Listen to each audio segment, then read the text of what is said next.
August 25th, 1944, 2:40 a.m. Somewhere on a narrow, dust-choked road outside Chartres, France. Engines growl in the darkness. Not one, not 10, hundreds. A low, constant thunder rolls across the countryside as headlights dimmed, hooded, barely visible stretch in a line, so long it disappears into the night. The air smells of hot oil, rubber, and exhaustion. Drivers grip their steering wheels, eyes bloodshot, faces lit by flickering dashboard lights. No one speaks, because if they stop, everything stops. A young private, barely 20, leans forward in his seat, squinting through the dust. His name is Private James Carter. He hasn't slept in 30 hours. His convoy doesn't slow. It can't, because somewhere ahead, men are waiting for fuel. And behind him, an entire army is starving. This is the lifeline of the Allied advance. This is the Red Ball Express. Just weeks earlier, on June 6th, during the chaos of D-Day, Allied forces stormed the beaches of Normandy. It was brutal, bloody, but they broke through. And once they broke through, they didn't stop. General George S. Patton pushed his armored divisions faster than anyone thought possible. His tanks tore across France like a storm. Relentless, aggressive, unstoppable. But speed comes with a cost. Fuel, ammo, food, everything an army needs to survive. And Patton's advance was outrunning all of it. Back on that road, Carter's truck hits a pothole. The entire vehicle jolts violently. Crates rattle in the back fuel drums. The convoy doesn't slow as dawn begins to bleed into the horizon. A faint gray light reveals what the night had hidden. Trucks. Endless trucks. They snake across the French countryside like a living artery, mud-splattered, dented, roaring forward with a single purpose. The road trembles under their weight. Dust hangs thick in the air, turning sunrise into a hazy glow. Private James Carter blinks against the light. He's still driving, still gripping the wheel, still alive. But now, in the daylight, you can finally see the drivers. And something becomes clear. Most of them are black, young, focused, exhausted. Men who, back home in America, were denied basic rights, now carrying the weight of an entire war effort on their shoulders. Nearly 75% of the Red Ball drivers were African-American soldiers, men like Corporal Leonard Smith, who sits 2 trucks behind Carter, humming quietly to himself to stay awake. His hands are steady, but his eyes flick constantly. Road, mirrors, convoy ahead. He knows the risks. They all do. These men weren't supposed to be here. Not like this. At the time, the U.S. Army was still segregated. Black soldiers were often assigned to labor units loading cargo, digging trenches, building roads. But now, they were doing something far more dangerous. Driving non-stop through war zones, unarmed, unprotected, and absolutely essential. Carter glances in his mirror. Another truck follows closely behind. Too close. But that's the rule. No gaps. No hesitation. If on September 2nd, 1944, late afternoon, a narrow stretch of road cutting through dense woodland near the French countryside. The convoy is exposed. No villages, no cover. Just a long, winding road surrounded by trees that feel too quiet. Private James Carter senses it before he sees it. Something's wrong. The air has changed. The engines still roar. Tires still grind against gravel, but beneath it, there's a tension. A silence pressing in from the trees. Even the birds are gone. Carter's grip tightens on the wheel. He's been driving long enough now to trust that feeling. And today, it's screaming at him. A few trucks ahead, a military police jeep slows slightly. The driver raises a hand. Signal. Stay tight. No gaps. No stopping. Because somewhere in those woods, someone is watching. German commanders had finally made their decision. If they couldn't outmaneuver the Allied advance, they would strangle it. Not at the front, not with tanks, but here, on the roads. Small units had been dispatched: infantry, remnants of armored divisions, even scattered reconnaissance teams. Their orders were simple: find the convoys, disrupt them, destroy them if possible. Back in the trees, a German officer lowers his binoculars. His name, Oberleutnant Karl Weiss. Young, but already hardened by years of war. He watches the convoy pass, truck after truck after truck. His jaw tightens. So this is how they move, he mutters. Not tanks, not trains. Trucks. Endless trucks. He signals his men. Wait. September 10th, 1944, 11:15 a.m.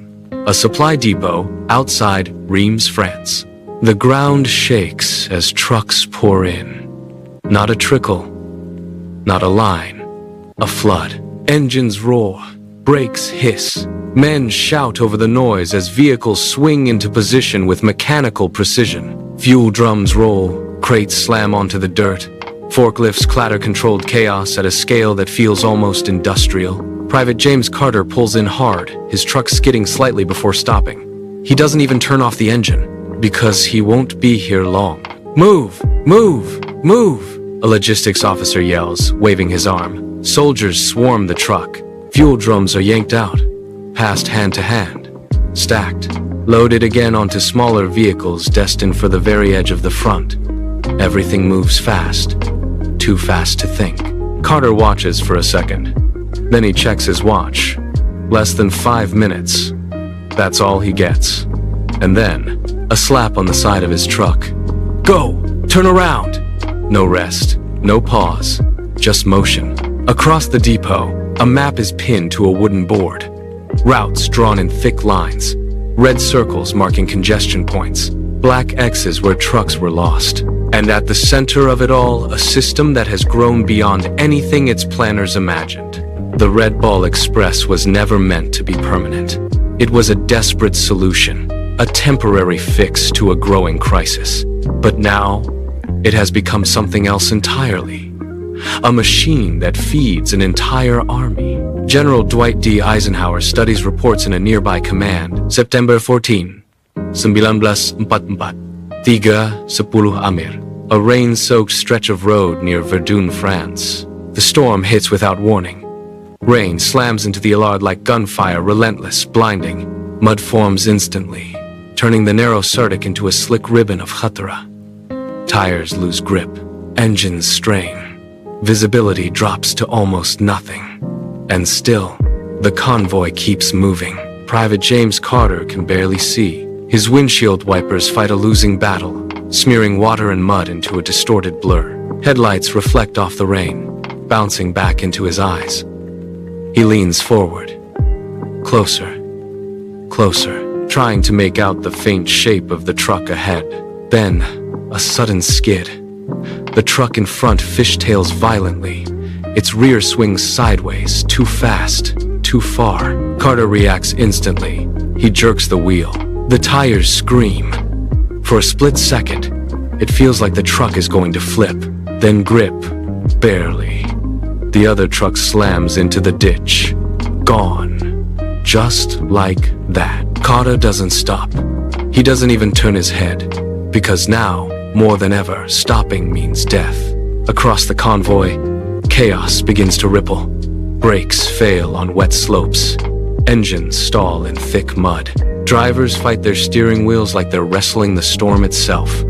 And yet, the line doesn't break, because behind them, everything depends on this. At a forward command post, Allied officers stand over a radio. Static crackles. Messages cut in and out. Convoy delays, heavy weather, multiple losses. The signal fades. September 25th, 1944, 6:30 p.m. Near the outskirts of Metz, France. The sun hangs low, burning orange through a haze of dust and smoke, and the ground never stops shaking. Columns of American armor roll forward, Sherman tanks grinding across broken Allard, infantry advancing alongside them, artillery thundering in the Halcalfia without pause. But listen closely. Beneath the chaos of battle, there's another sound. Constant, relentless. Engines. Not tanks, not planes. Trucks. Private James Carter's convoy crests a hill just as the battlefield comes into view. For the first time, he sees where everything he's been carrying ends up. Explosions ripple across the horizon. Shells slam into German positions. Machine guns chatter. Men shout orders over the roar of El Harb. And then, he sees it. A line of fuel trucks already unloading. Ammo crates stacked high. Rations being distributed. Everything he's been driving toward is already in motion. He slows just slightly as his truck pulls into position. Soldiers rush forward instantly. No hesitation, no delay, because now speed has become something else. It's no longer just survival, it's dominance. General George S. Patton stands at an elevated deer, binoculars pressed to his eyes. He watches the advance unfold, not cautiously, not defensively, aggressively, because for the first time in weeks, he doesn't have to hold back. Fuel is no longer the limitation. Supply is no longer the bottleneck. The Red Ball Express has done more than sustain tea. October 1st, 1944, 4:55 a.m. A quiet stretch of road near the Belgian border. For the first time in weeks, there is silence. No endless stream of engines. No constant rumble. No dust clouds stretching to the horizon. Just a few scattered trucks, parked, still. Private James Carter sits in the driver's seat, unmoving. His hands rest loosely on the wheel, his eyes half open. He's not asleep, not fully awake either. He's empty. Around him, other drivers sit the same way. Some slumped over, some lying beside their trucks, some staring into nothing. The machine that never stopped has finally slowed. Not because it failed, but because it worked. Inside a nearby command tent, officers study the latest reports. The tone is different now. Not urgent, not desperate, measured. Ports are reopening. Rail lines are being repaired. Supply depots are stabilizing deeper inside France. The emergency is ending. The Red Ball Express, this massive improvised system, is no longer the only lifeline. It doesn't need to be. General Dwight D. Eisenhower reviews the final figures. Thousands of trucks, millions of gallons of fuel, hundreds of thousands of tons of supplies delivered, all in just a matter of weeks. He sets the report down slowly, because he knows this wasn't just logistics. It was the difference between momentum and stagnation, between advance and stalemate. Back outside, Carter finally closes his eyes. Just for a moment. No engine roaring, no Adesh being shouted,